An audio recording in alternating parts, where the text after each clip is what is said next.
What happens when one of television's most respected interviewers sits face to face with one of the most divisive figures in modern royalty? At first, everything appeared calm, poised smiles, practiced politeness, and a respectful tone.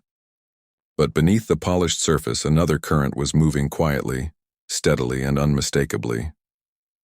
The studio lights cast a soft glow across the set, designed to feel warm rather than confrontational. A small audience sat beyond the cameras, close enough to react but far enough not to intrude. Every shift in posture, every breath, every hesitation was noticed. It was the kind of silence that didn't suggest peace but anticipation. Diane Sawyer sat in her usual composed posture, shoulders relaxed, hands folded loosely in her lap. She was no stranger to pressure. Presidents had sat before her.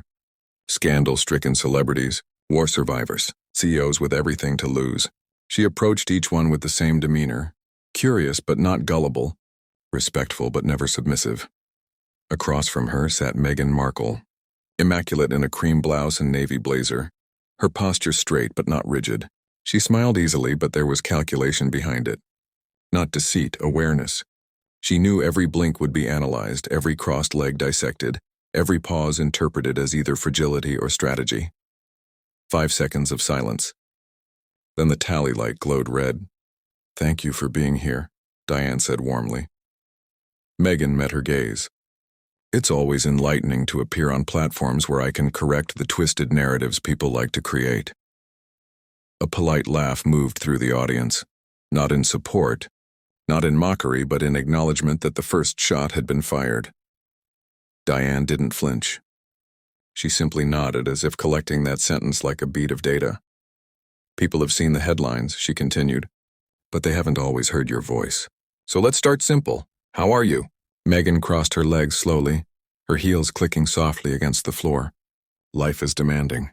When you live under constant judgment, you learn to thrive in spite of it. People in my position carry a weight most will never understand." Her phrasing was deliberate, not angry but unyielding.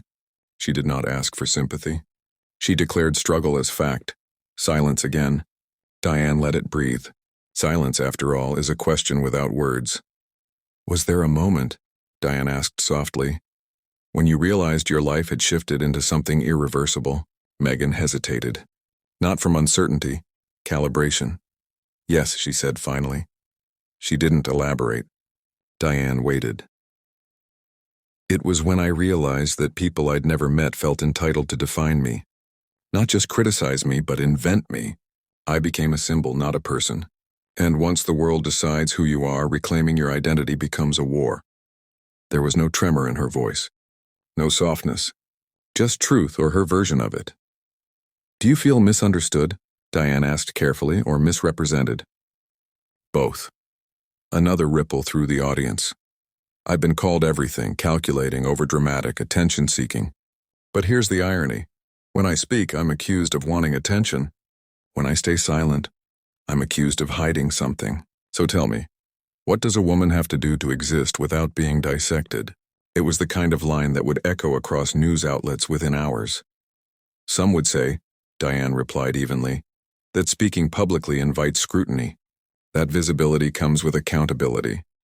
Meghan's smile returned, polite, chilling.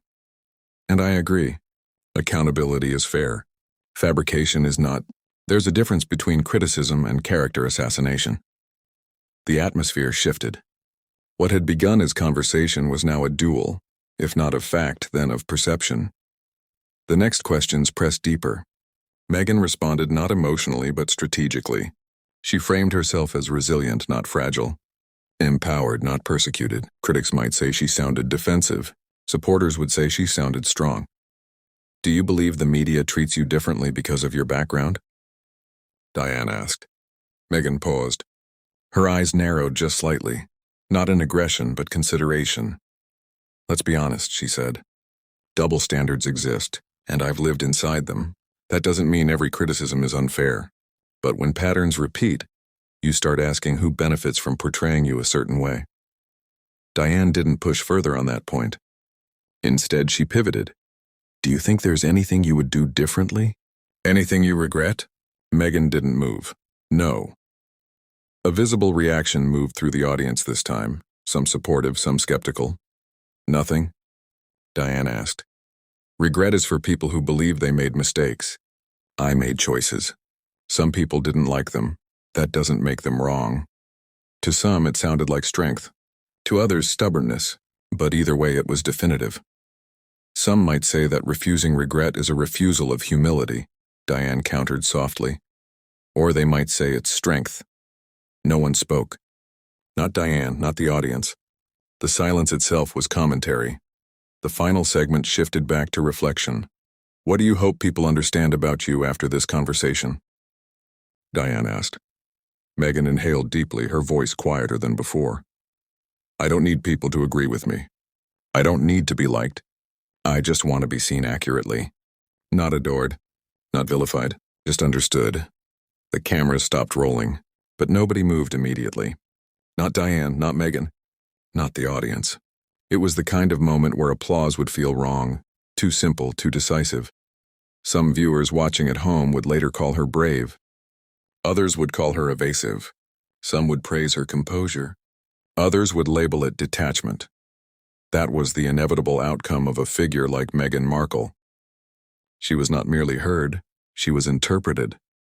And Diane Sawyer? She remained exactly as she had been throughout, calm, observant, balanced. Some would say she had gone too easy. Others would say she had been quietly ruthless. But Diane didn't trade in perception. She dealt in patience, no shouting, no walk-off, no scandalous outburst. Just two women, one who asked questions, one who demanded to be heard. Whether either truly got what they wanted is for the audience to decide.